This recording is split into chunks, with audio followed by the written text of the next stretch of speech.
So, ito na nga guys, papunta kami sa bahay ng kapatid ng asawa ko. Ayan, aura-aura muna. Doon kami kasi mag-iid guys. Ayan, nag-aura kami, nag-aura-aura ako. Tamang salita, ayan, outfit check, ayan, tamang focus sa selfie, sa phone, ayan, on the way na kami nandun. Malapit na yan guys. 1 minute na lang. So, ito na nga, dumating na kami. Ayan, binidyohan ko yung mga gift.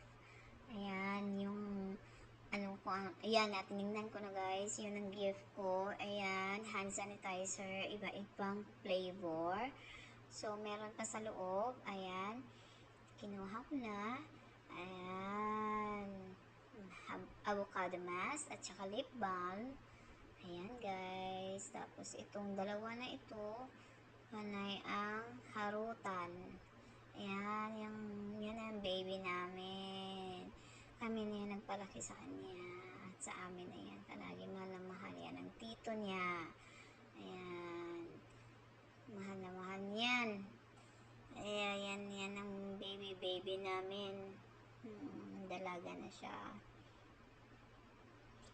Malaki pa yan siya sa akin. Matangkad pa yan siya sa akin.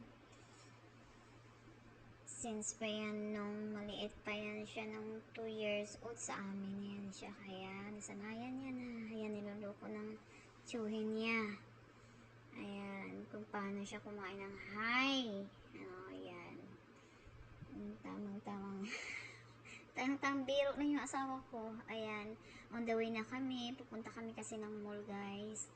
Doon kami kakain ng ang sweet. Tsaka maglalaro ay yung mga bata. So, on the way na kami sa mall.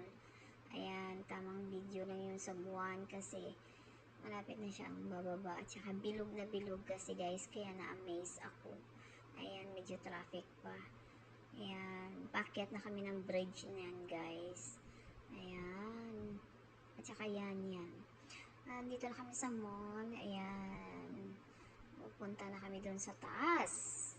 Sa taas na kami guys. Doon sila sa taas nag-aantay na sa amin. Ayan.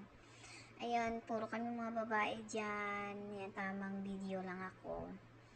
At saka yan, nag-order na kami ng sweet ice cream. Yan yung order nila. Tapos sa akin, coffee lang. Kasi masakit na yung ulo ko. Alam mo naman sa maraming tao. So, masakit yung ulo ko.